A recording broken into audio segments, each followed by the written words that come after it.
Media shapes our perception of what is real. It surrounds us in the forms of billboards, signage, and even the clothes you wear. We have radios, televisions, computers, and smartphones.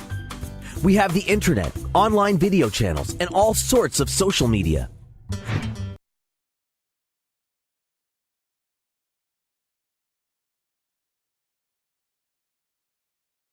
A video game is an electronic game that has an interface designed for human interaction on a video device. Simple. Video games are used by scientists, the military, and people like you, and their evolution has spread across arcades, consoles, computers, smartphones, and all kinds of other electronics. These days, video games are everywhere.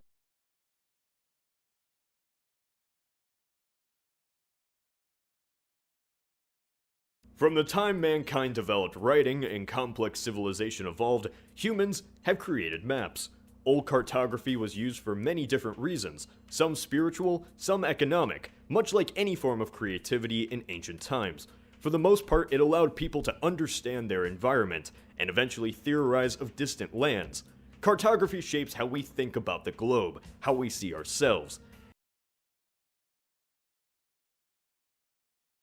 The Global Positioning System is a network of around 30 satellites, a receiver, and a super accurate clock, all pulled together with math. The system was created in the 1980s for the military, but they opened it up for civilian use, and it has changed how we find directions, connect with each other, and of course, find pizza. Okay, so GPS signals are sent at exact intervals, say every few seconds. Embedded in the microwave signal is the ID of the satellite that's sending it, the health of that satellite, the location of all the satellites in the system, and the very precise date and time. Very precise. Because tens of thousands of kilometers away on the ground, those signals need to be picked up by your smartphone. Once you click and let the pizza app know your location, of course. The receiver can tell where each satellite is by the difference in time lag from the signal. Using a mathematical process called trilateration, the GPS unit can determine your exact location. Basically, a sphere is drawn around each satellite, indicating the time lag from each, and the overlapping point where they all intersect is your current location. After all that, you can finally get pizza. Prior to the web, we used to consume most information in a linear fashion. In a book or newspaper article, each sentence was read from beginning to end, page by page, in a straight line until you reached the end. But that isn't how our brains actually work. Each of our thoughts is linked to other thoughts, memories, and emotions in a loose, interconnected network, like a web. Tim Berners-Lee, the father of the World Wide Web, understood that we needed a way to organize information that mirrored this natural arrangement. And the web accomplishes this through hyperlinks. By linking several pages within a website or even redirecting you to other websites to expand on information or ideas immediately as you encounter them, hyperlinks allow the web to operate along the same lines as our thought patterns. The web is so much a part of our lives because in content and structure, it reflects both the wider society and our individual minds. And it connects those minds across all boundaries, not only ethnicity, gender, and age, but even time and space.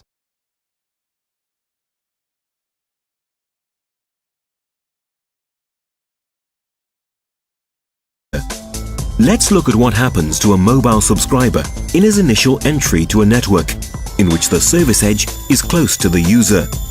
The mobile subscriber enters the network and is immediately anchored to a specific ASN gateway.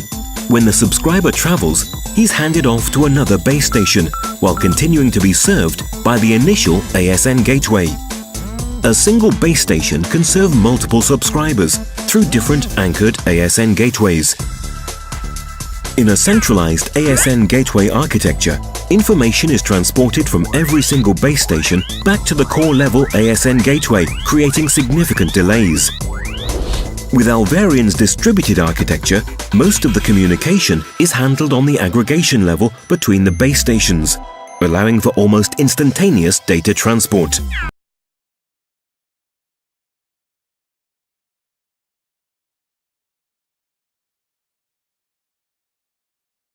When is a story more than just a story? When it's an allegory. Sometimes authors deliberately tell their stories on two levels, a literal level and a figurative level. In an allegory, Authors use their characters, setting, and plot to entertain, while simultaneously delivering a moral, lesson, or even a commentary on big concepts like religion and institutions like the government.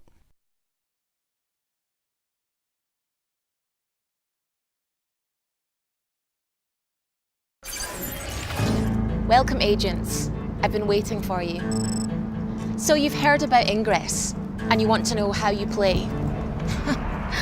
Play Ingress. So you think this is a game?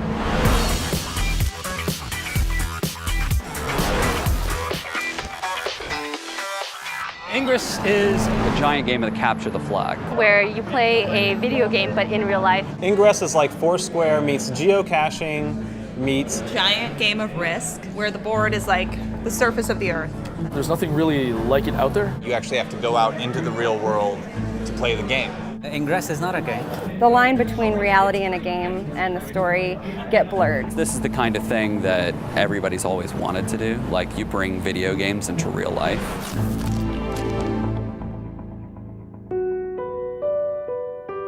In Ingress, you physically have to move around to play. Ingress is a GPS-based game. Portal in range.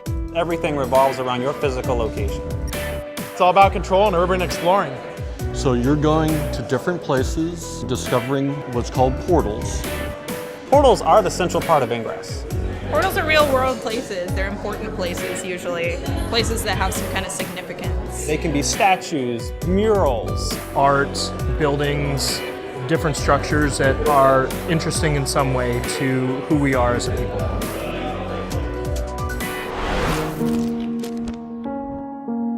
You want to capture portals for your team, and there are 2 teams in Ingress.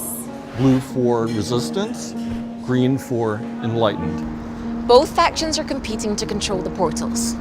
At any given time, a portal may be controlled by one of the 2 factions, or it may be neutral. Neutral portals are gray. I want to turn them blue, the color resistance.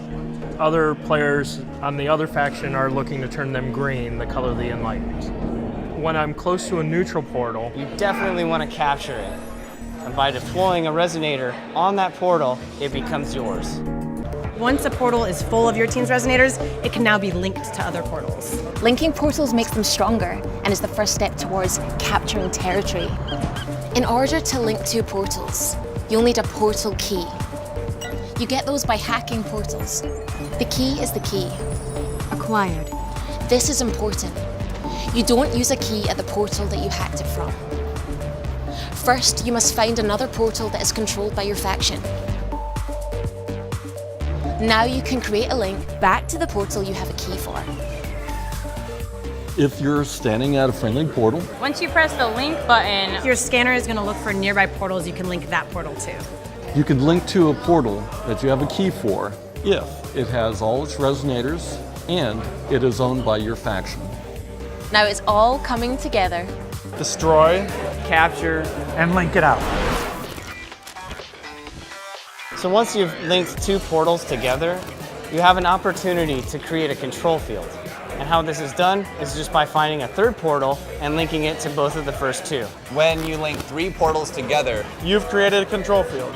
And making that field means that you control the territory within those portal boundaries.